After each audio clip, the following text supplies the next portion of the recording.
Alright, it's Scotty here with 3T Lawn Service. Just to kind of give you an idea, this is part one. I'm going to try to get all the parts on here, like layman's terms, kind of easy handyman stuff that you can do. And as I'm going through the trials and errors, I'm going to try to help anybody else that wants to do it, because that's what I do. I look up stuff and I see how they're doing it, and I go and I try to adapt, modify, or even make it better. And that's really the only way for any of us to learn. If you don't want to pay $100 an hour for a guy to come in and do any part of any kind of carpentry or anything like that, there's tons of videos to be able to figure it out, learn, buy some tools if you have to. Pretty soon you'll have all the tools you'll need to do everything you need to do absolutely anything and everything. So it's the way I learn it, and it's what I'm trying to teach my kids too. That way they can kind of be self-sufficient also. So I know I'm kind of putting the cart before the horse here. You can see what I'm doing here is we've already taken the carpet off, but I'm going to do a real quick run over on how we take the carpet off. Okay, I know it's already gone, but let's just try to do it this way and try to explain it in a few seconds, basically. So if you can imagine this floor with carpet on it, okay, regular shag, not regular shag or whatever, Berber carpet, whatever kind you got. It's just on there with some tack strips that go here, here, and here. And you can see where the glue residue was, here, here, here, here, right? And they built this 1, 2, 3, 4. 4 steps only, and then that's it, and they stopped. So, some people have real pine boards. This is kind of like an MDX board that they've put on here. It's pretty sturdy, that's to tell you the truth, but nails and screws do start coming out of it and working their way out, unless it's of a ring shank type of a nail.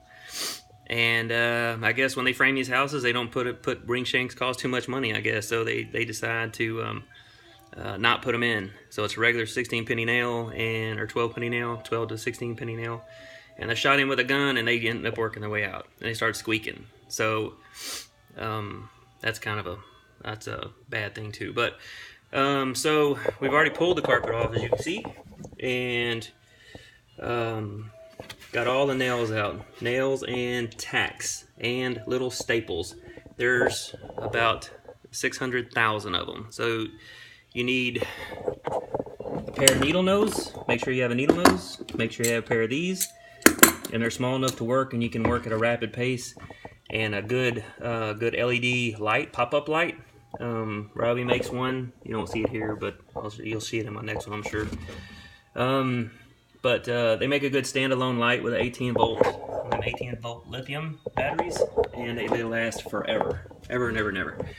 So we've already taken it off here, and all you do is you grab onto it with your hands or with a pair of pliers, and you just pull towards you. Now remember, there's a lot of dust and dirt and debris in it, so make sure you wear a mask, because you will thank me later, trust me. So everything's cleaned up, and I have to replace this with a whole piece of redwood plywood. So it's about 56 bucks. I priced it from Lowe's already, and that's so expensive. There's no room for errors when I do that. So we've done this too, and all the stuff's off. The treads have been smoothed out a little bit, and I still got several times to go over that. But you can see the last piece here. I'll take a razor knife and cut this over. Probably has some tack strip in it. Take the tack strip off. This will be a clean riser, and then it'll look like this. We'll sand it down again, fill in the holes, sand it down again, and make sure that matches your runners, okay? Working our way down. So that's just part one, okay? And you can dispose of that stuff, you know, and you're good to go.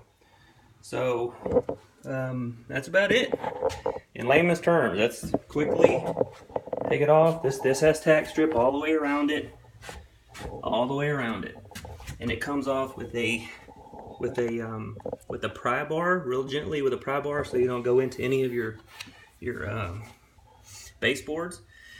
and just a small little hammer. That's it. That's all you need. Pry it up, nice and neat, nice and smooth, and then take all your staples up. That's a good day project. Demo is a good day. Okay, so plan one day strictly for demo. That's what we call a demo day. Okay, so that's it in a nutshell. And we're gonna come back with part 2 on preparing the treads. Okay, these are treads right here. These are treads. These are risers. Okay, so we're gonna prepare these treads for our pre-made treads to go on top here. They're gonna be stained, and they're gonna be stained like a red oak. It's gonna be they're red oak, and then it's gonna be stained an oak, like a medium oak. And I'll show you that stuff when we do the prepping them. But right now it's just the prep part, okay?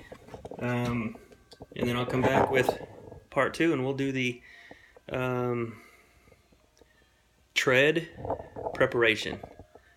Okay, because there's some things you got to discuss on that aren't on any other videos that I haven't seen that I've run into. And okay, so stay tuned for part 2, and we'll go through them. All right, bye.